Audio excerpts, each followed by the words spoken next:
Good morning and welcome to this morning's reflection. It's good to be together again this morning. So come in and sit down. Take a deep breath and just be still.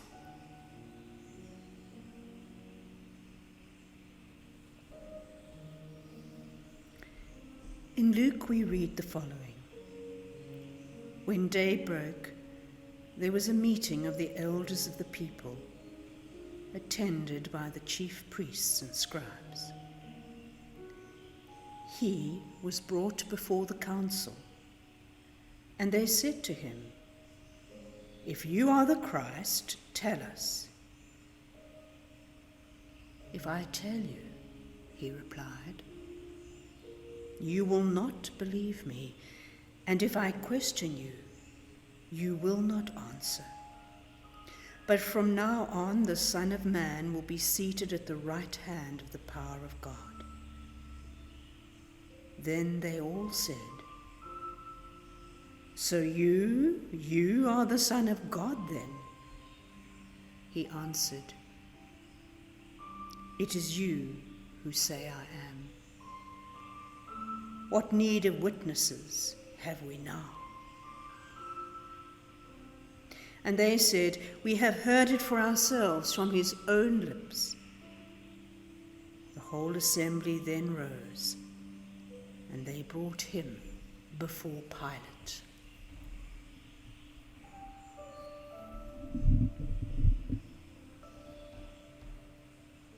The swaddled child of Bethlehem has become the bound prisoner before the Sanhedrin. During the stillness of a tranquil Bethlehem night, in a cave which served as a manger, a woman gave birth to a son. From nearby fields, shepherds came. Filled with faith, they came to see the child whose birth had long been promised. Overjoyed at the sight of the child with his mother, the shepherds proclaimed that this child was, for all, the long-awaited realization of their hope, Christ the Lord. The swaddled child has become the bound prisoner.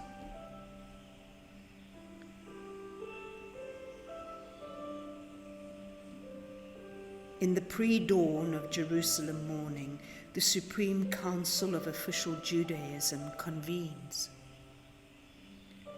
Projecting a facade of legal formality, the 70 members of the Sanhedrin are seated in a semicircle.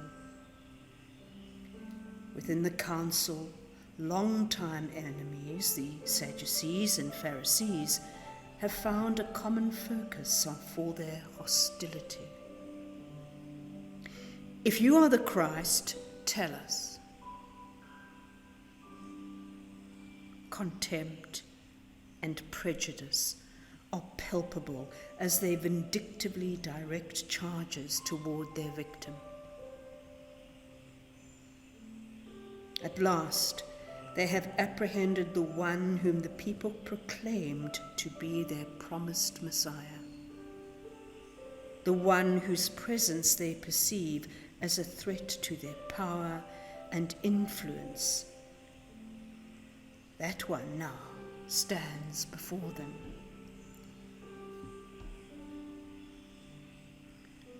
How can this be? The one proclaimed by God's angel to be the Son of God, the one whom God had identified as his chosen one, his beloved Son, is now charged with claiming that very sonship. "So you are the Son of God then?" they asked. "How can this be?" Those who level the charge are the ones who publicly invest him with his identity. And so he says, "It is you who have said it." Those who were to judge now become the judged. In the presence of Jesus, official Judaism is confronted with the reality that fulfills yet transcends it. Blinded in leadership, the members of the Sanhedrin are closed to the new paradigm that Jesus offers. They ask the question, but they cannot hear the answer. Jesus, however, is tranquil, confident of his innocence and trusting in God. He is indeed the Christ, the Son of God, the Son of Man.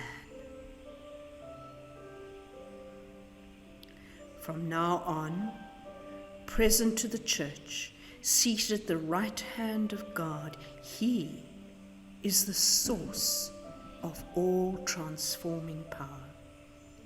And Jesus' response to the Sanhedrin goes far beyond their questioning.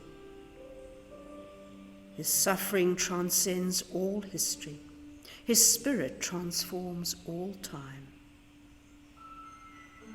The bound prisoner has become the source of liberation for all. So let us quiet ourselves and relax into the presence of God.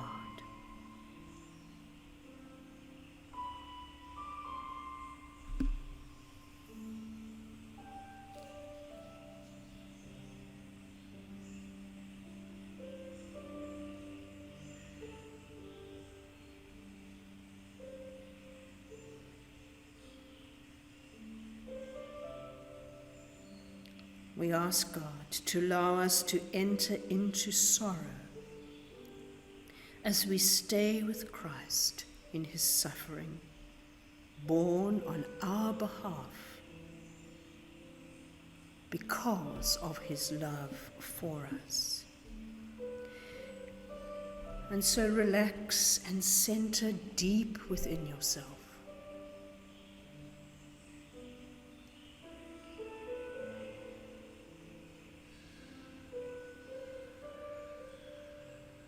Spiral downward to discover where it is that you most experience yourself bound and unfree.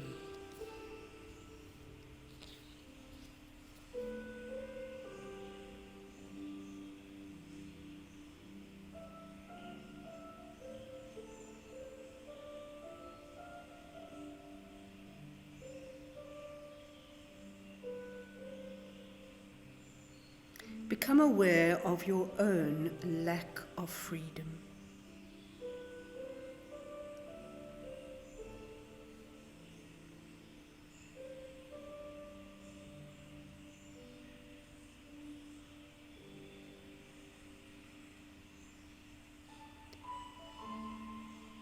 And then together we recite slowly and repeatedly the following prayer.